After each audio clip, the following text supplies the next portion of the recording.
అమెరికాలో చిందరవందరగున్న మీ ఇంటికి handyman cleaning plumbing services కోసం కాంటాక్ట్ ఇన్స్టా సర్వీస్. యుఎస్ లో ఎక్కడైనా ఎప్పుడైనా for instant booking visit instaservice.com. అందరికీ నమస్కారం. నేను Swarupa Potlapalli. Welcome to Suman TV. చరిత్రలో ఎప్పుడూ లేని విధంగా రికార్డు స్థాయిలో బంగారం వెండి ధరలు పెరిగిపోతూ ఉన్నాయి. 24 క్యారెట్స్ 10 గ్రాముల బంగారం ఏకంగా 1,80,000 రూపాయలకి చేరుకుంది. ఇంకొక వైపు కేజీ వెండి ధర 4,25,000 రూపాయలకు చేరుకుంది.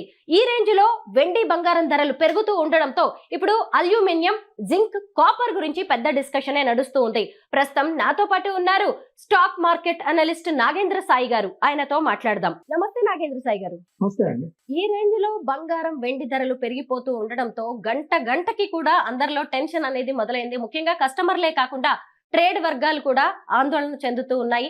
దీనికి ప్రధాన కారణం ఏంటి? వెండి బంగారం ధరలు ఎందుకు ఇలా పెరిగిపోతున్నాయి? $2,600 నుంచి గోల్డ్ బాగా పెరుగుతుందని చెప్పి మనం చాలా వరకు ప్రెడిక్ట్ చేయగలిగాం. అంటే $4,500 దాకా గోల్డ్ పెరగచ్చు అని ఒక అంచనా ఉండేది. But majority of the research agencies కానీ అందరూ కూడా మేబీ $4,500 దాకా గోల్డ్ పెరగచ్చు అనేది ఔన్స్ బంగారం మనం ఇంటర్నేషనల్ మార్కెట్స్ లో మాట్లాడుకుంటాం కాబట్టి అలా అనుకున్నాం. బట్ ఈ $4,500 నుంచి $5,500 కి $1,000 జంప్ అనేది నో వన్ హాస్ ప్రెడిక్టెడ్ అండి. అంటే గోల్డ్, సిల్వర్ ఈ స్థాయిలో పెరగవచ్చు అనే అంచనా గతంలో ఎప్పుడు కూడా లేదు. అంటే ఇంత పెరిగిన స్కోప్, ఇంత పెరిగిన దాఖలాలు కూడా ఎందుకు ఒక్కసారిగా ఎంతగా పెరుగుతుంది అంటే ఇప్పుడు జియో పొలిటికల్ టెన్షన్స్ అంటాం. అంటే ప్రపంచవ్యాప్తంగా చాలా ప్రాంతాలు, ఇప్పుడు యుఎస్ అనుకోండి, యుఎస్ అంటే ఇరాన్ తో ఇష్యూస్ ఉన్నాయి, రష్యాతో ఇష్యూస్ ఉన్నాయి, యూరోపియన్ యూనియన్ తో ఇష్యూస్ ఉన్నాయి.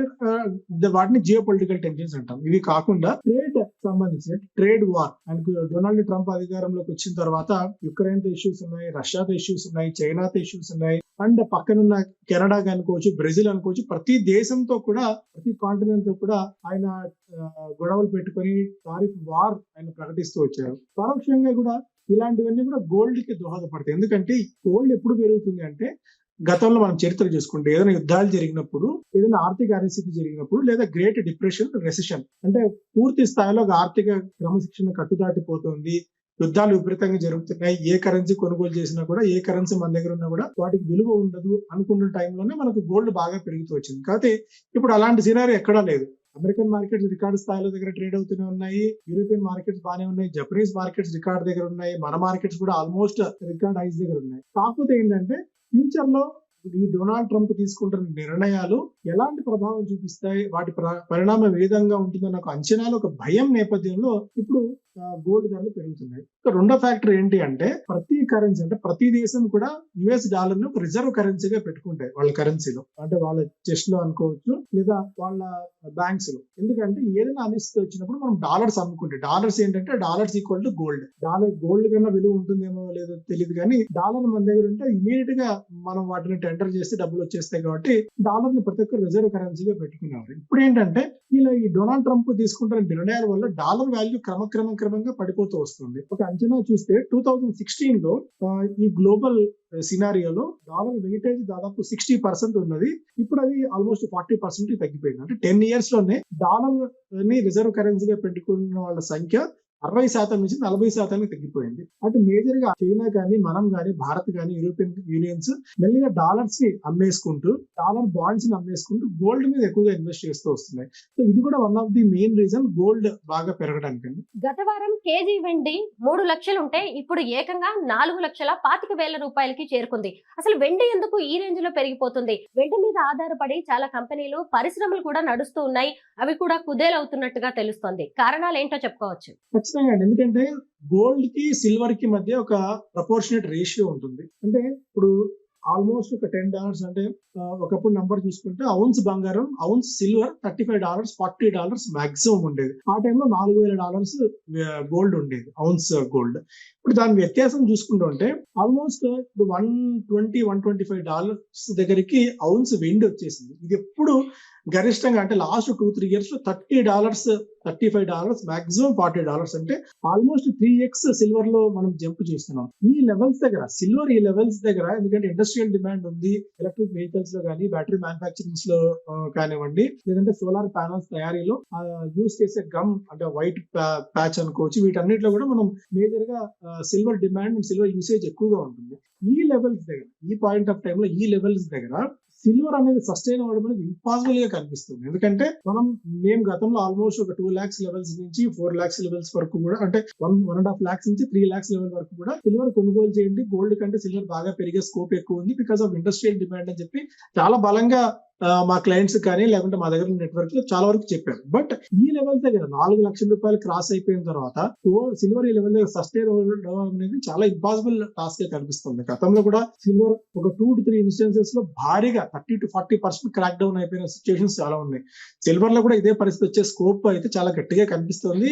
మీరు అన్నట్టు ఈ లెవెల్స్ దగ్గర అంటే సిల్వర్ అవసరమే ప్రతి ఇండస్ట్రీకి, అంటే చాలా వరకు ఇప్పుడు నేను చెప్పిన ఇండస్ట్రీలో. అండ్ దాదాపు 5-6 నెలల వ్యవధిలో 3 రెట్లు ఎక్కువ రేట్లు పెట్టి ఆ ఇండస్ట్రీ సస్టైన్ అవ్వడం అనేది చాలా ఇంపాసిబుల్ అండ్ హ్యూమంగస్ టాస్క్ గా కనిపిస్తుంది. సిల్వర్ ఈ లెవెల్స్ దగ్గర సస్టైన్ అవుతుంది, సిల్వర్ ఈ లెవెల్స్ దగ్గర నిలబడుతుంది అనేది మాత్రం చాలా డౌట్ గానే కనిపిస్తుంది. నాకైతే మాత్రం ఫ్రెష్ గా ఏదైనా ఇన్వెస్ట్ చేయాలన్న థాట్ ఉంటే మాత్రం సిల్వర్ జోలికి పొరపాటును కూడా వెళ్ళకండి. ఎందుకంటే గోల్డ్ పరిస్థితి వేరు, సిల్వర్ పరిస్థితి వేరు. గోల్డ్ ఏంటంటే ప్రతి రిజర్వ్ బ్యాంక్, ఇప్పుడు మన దగ్గర ఎలా అయితే రిజర్వ్ బ్యాంక్ ఆఫ్ ఇండియా ఉందో, ఆ చైనాలో కానివ్వండి, ప్రతి కంట్రీలో ఒక అపెక్స్ బ్యాంక్ అనుకుంటాం రిజర్వ్ బ్యాంక్ లాంటిది. వాళ్ళు గోల్డ్ ని పెద్ద ఎత్తుగా కొని టన్నుల కొద్ది బంగారం కొని వాళ్ళు వాల్స్ దాచుకుంటారు. కాబట్టి ఏదైనా డిమాండ్ అండ్ సప్లై ఇష్యూ వచ్చినప్పుడు, ఏదైనా అనిశ్చిత ఆర్థికంగా వచ్చినప్పుడు గోల్డ్ అమ్ముకుంటే ఈజీగా ఉంటుంది. బట్ కేజీల కొద్ది సిల్వర్ ను పెట్టుకోవడానికి, టన్నుల కొద్ది సిల్వర్ ను పెట్టుకున్నా సరే వాటిని మేనేజ్ చేయడానికి, లేదా సిల్వర్ కి అంత వెయిటేజ్ గానీ అంత వాల్యూ గానీ ఉండదు. గోల్డ్ కంటే సిల్వర్ పడే ఛాన్సెస్ చాలా ఎక్కువ ఉంటాయి. సో అందువల్ల సిల్వర్ లో పెట్టుబడులు పెట్టాలన్న థాట్ ఉంటే మాత్రం ఇమీడియట్ గా ఉపసంహరించుకోవాలని చెప్తానండి. బంగారం వెండి ధరలు పతనమయ్యే అవకాశం ఉంది, భారీగా పడిపోతాయి అనే వార్తలు కూడా వినిపిస్తున్నాయి. నిజంగా అలా జరిగే అవకాశం ఉందా? ఈ టైంలో గోల్డ్ అండ్ సిల్వర్ కొనవచ్చా? ఇన్వెస్ట్ చేసే అవకాశం ఉందంటారా ఈ టైంలో? మేబీ ఆన్సర్ చెప్తే చాలా మంది తిడతారేమో, నెగిటివ్ కామెంట్స్ ఏమైనా పెడతారేమో. నిజమే చెప్పండి. ఎందుకంటే ఒక పాయింట్ ఆఫ్ టైం లో, అంటే $4,000 దగ్గర నుంచి ఉన్నప్పుడు ఈ లెవెల్ లో కూడా కొనొద్దు అని చెప్పి అప్పుడు ఆ స్టాండ్ అయితే మారలేదు. అంటే ఇంటర్నేషనల్ మార్కెట్స్ లో బంగారం ధరలు ఎంత పెరిగినా కూడా సో దేనికైనా సరే ఇన్వెస్ట్మెంట్ లానే చూడాలి అండి. అంటే ఒక సామెత కూడా ఉంది, పరిగెట్టే గుర్రాన్ని ఎక్కడానికి ట్రై చేయకండి అని చెప్పి. సో గుర్రం పరిగెడుతున్నప్పుడు మనం దాన్ని ఎక్కాలని చూస్తే కింద పడిపోతాం. సో ఇప్పుడు కూడా ఇంత ఇన్వెస్ట్మెంట్ మనం చేస్తున్నప్పుడు మనం పెట్టే రూపాయికి రిస్క్ ఎంత, రివార్డ్ ఎంత అనేది మనం మేజర్ గా చూడాలి. మనం రూపాయి పెడుతున్నాం అంటే రిస్క్ తీసుకుంటున్నాం, కొద్ది గొప్ప ఎంత రివార్డ్ ఉండాలి. రూపాయి పెడితే అట్లీస్ట్ ₹1.5 రివార్డ్ ఉండగలిగితే ఆ రూపాయి పెట్టినందుకు మనకి ఏదైనా ప్రయోజనం ఉంటుంది. ఇప్పుడు మనం రూపాయి పెడుతున్నప్పుడు దానికి రిస్క్ ఎంత ఉంటుంది అనేది, దానికి రివార్డ్ ఎంత ఉంటుంది అనేది మనం చెప్పడం కష్టం. ఎందుకంటే ఆల్రెడీ బాగా పెరిగిపోయింది. ఇంత పెరిగిన తర్వాత ఇంకా ఎంతవరకు పెరుగుతుందంటే మాత్రం అసలు ఎవరి వల్ల, అంటే ప్రపంచంలో ఏ అనలిస్ట్ కూడా సిల్వర్ ఎంత పెరుగుతుంది అని చెప్పి ఎవరు ఊహించలేకపోయారు. గోల్డ్ పెరుగుతుంది అనుకున్నారు కానీ ఇంత త్వరగా ఇంత షార్ట్ టైం లో పెరుగుతుంది ఎవరు ఊహించలేకపోయారు. ఒకటే చెప్తాను, డొనాల్డ్ ట్రంప్ ఉన్నంత వరకు, ఆయన యుఎస్ అధ్యక్షుడిగా ఉన్నంత వరకు గోల్డ్ కి సిల్వర్ కి ఢోకా అయితే లేదు. కాకపోతే ఎంతవరకు పెరుగుతాయి అంటే దేనికైనా సరే విరుగుట కొరికే అన్నట్టు ఒక లెవెల్ తర్వాత వాటిని హోల్డ్ చేసుకోవడం కానీ మళ్ళీ ఆ లెవెల్స్ దగ్గర దాన్ని కొనుగోలు చేసిన ఇప్పుడు ఈ లెవెల్స్ కూడా గోల్డ్ ఎందుకు పెరుగుతుందంటే అపెక్స్ బ్యాంక్స్ బాగా కొంటున్నాయి గోల్డ్, టన్నుల కొద్ది బంగారాన్ని వెళ్ళి ఇంకా అటు చైనా కానీ మనం కానీ బాగా కొనుగోలు చేస్తున్నాం. డాలర్స్ నమ్మేసి గోల్డ్ ను కొనుగోలు చేయడానికి మనం ప్రయత్నం చేస్తున్నాం. సో అందువల్ల గోల్డ్ ఈ డిమాండ్ పెరుగుతోంది. ఎవరైనా గోల్డ్ లో ఇన్వెస్ట్ చేయాలి అంటే మాత్రం ఈ లెవెల్స్ దగ్గర భారీ ఎత్తున, అంటే ఇక్కడ నుంచి దాదాపు మనకి 2 లక్షలు అయిపోతుంది, 2.5 లక్షలు అయిపోతుంది గోల్డ్. ఇప్పుడు ఈ రోజు కొనకపోతే మళ్ళీ అసలు మనం కొనగలమో లేదో, fear of missing out, FOMO అన్న థాట్ లోకి మాత్రం గోల్డ్ లోకి వెళ్ళకండి. గోల్డ్ అయితే ఖచ్చితంగా ఇన్వెస్ట్మెంట్ చేయండి. ఒకవేళ ₹100 మీరు ఇన్వెస్ట్ చేద్దాం అనుకుంటే గోల్డ్ కి ఒకప్పుడు ఏంటంటే మా వెయిటేజ్ 5 నుంచి 10% మాక్సిమం ఉండేది. ఇప్పుడు ఆ గోల్డ్ వెయిటేజ్ 10 నుంచి 20% పెరిగింది. అంటే మీ దగ్గర 100 ఉంటే ₹20 వరకు మాక్సిమం మీరు గోల్డ్ లో ఇన్వెస్ట్ చేయొచ్చు, కానీ అంతకు మించి అయితే చేయకండి.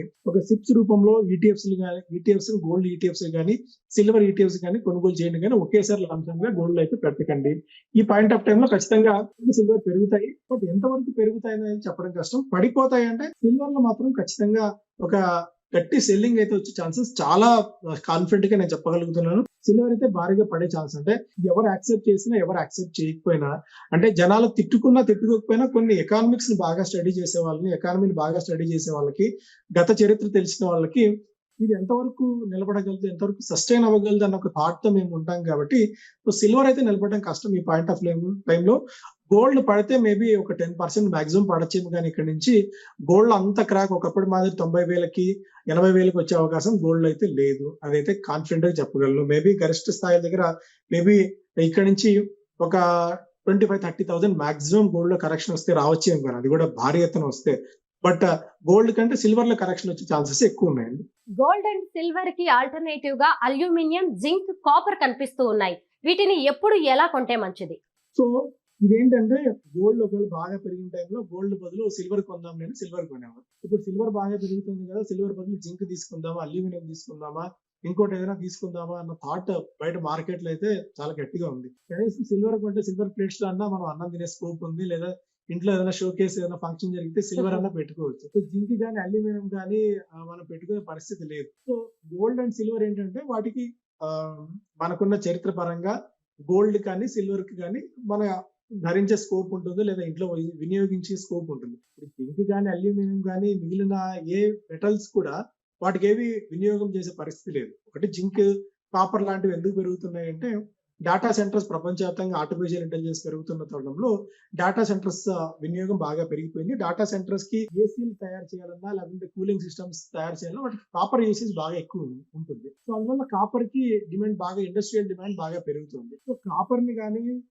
ఇలా వీటిని కానీ అల్యూమినియం ని కానీ ఇలాంటివి కొనుగోలు చేయాలంటే గ్రోత్ అయి ఉండాలి మార్కెట్ లో. అంటే పోస్ట్ గ్రాడ్యుయేషన్ లాంటిది మార్కెట్స్ బాగా ఆరితేరి వీటి మెటల్స్ అసలు ఎందుకు పెరుగుతాయి, మెటల్స్ వినియోగం ఎక్కడ ఉంటుంది, ఏ దేశంలో మెటల్ వినియోగం బాగా పెరుగుతుంది, చైనా గురించి అవగాహన, చైనాలో మెటల్స్ వినియోగం గురించి అవగాహన, అలాంటి అంత డీప్ డౌన్ అనాలిసిస్ చేయగలిగినప్పుడు మాత్రమే ఈ సిల్వర్ లో మిగిలినప్పుడు జింక్ కానీ అల్యూమినియం కానీ కాపర్ కానీ వీటిలో ఇన్వెస్ట్ చేయాలి. కానీ ఎవరో చెప్పారు ఇక సిల్వర్ తర్వాత next gold is copper or next gold is silver అన్న మాట మార్కెట్స్ వినిపిస్తుంది. కాబట్టి వాటిలో కొంటే మాత్రం ఇరుక్కుపోయే ప్రమాదం ఉంటుంది. ఎప్పుడైనా సరే ఈ మెటల్స్ అన్ని కూడా ఒక సైకిల్ లాగా రన్ అవుతుంటాయి, బాగా పెరుగుతాయి, మళ్ళీ అదే టైంలో వెనక్కి కూడా వస్తూ ఉంటాయి. సో అలా మీకు ఇండస్ట్రీ గురించి, ఎకానమీ గురించి, మెటల్స్ గురించి అవగాహన ఉన్నప్పుడు మాత్రమే జింక్ లో కానీ, కాపర్ లో కానీ, అల్యూమినియం కానీ ఇన్వెస్ట్ చేయండి. కానీ సో సిల్వర్ కి ఆల్టర్నేటివ్ గా పెరుగుతాయి ఇవన్నీ, మరొక సిల్వర్ అవుతుంది, మనం సిల్వర్ కొనలేకపోయాం కాబట్టి అట్లీస్ట్ కాపర్ కొంటే ఆ డబ్బులు వస్తాయి అన్న థాట్ లో నుంచి మాత్రం పూర్తిగా బయటికి రండి. ఎప్పుడైనా ఇన్వెస్ట్మెంట్ మనం చేస్తున్నాము అంటే, ఒక రూపాయి పెడుతున్నాము అంటే దానికి రేషనల్ ఉండాలి. ఎందుకు డబ్బులు పెడుతున్నాము, దానికి డిమాండ్ అండ్ సప్లై ఏదైనా ఉందా, ఫ్యూచర్ లో ఏమైనా సెక్టార్ బాగా పెరిగే స్కోప్ ఉందా, ఇలాంటివన్నీ మనం బేరీజ్ వేసుకొని పెట్టాలి. మెటల్స్ కి ఎంత ఉన్నా మాక్సిమం 10 to 20% మనం అలొకేట్ చేయగలగాలి. కానీ అంతకు మించి అలొకేట్ చేసుకుంటే రిస్క్ ఫ్యాక్టర్స్ అని గత చరిత్ర మనకు బాగా చెప్తూనే ఉంది. మీరు ఈక్విటీలో పెట్టండి, స్టాక్ మార్కెట్స్ లో పెట్టండి, మ్యూచువల్ ఫండ్స్ లో పెట్టండి. ఆ రోజు మీకు తెలిసిన కంపెనీ ఏదైనా స్టడీ చేయగలిగితే డైరెక్ట్ గా స్టాక్స్ లో ఇన్వెస్ట్ చేయండి. కానీ తలా తోక తెలియని ఈ demand and supply miss match ఉన్న ఈ మెటల్స్ సెక్టార్ లో ఎస్పెషల్లీ జింక్ కానీ అల్యూమినియం కానీ ఇలాంటి వాటికి మీ జోలికి మాత్రం దయచేసి వెళ్ళకండి అని చెప్పి పదే పదే అలా ఆ థాట్ లో వాళ్ళందరూ నేను విజ్ఞప్తి చేస్తున్నానండి. ఇక మీదట బంగారం, వెండి ధరలు పెరగడమే తప్ప తగ్గే అవకాశాలు చాలా తక్కువగా ఉన్నాయని, వాటిని కొనాలా వద్దా అనేది మీ అవసరాన్ని బట్టి నిర్ణయం తీసుకోవాలని ఎక్స్పర్ట్స్ చెబుతున్నారు. Thank you so much Nagendra Sai garu. Thank you అండి.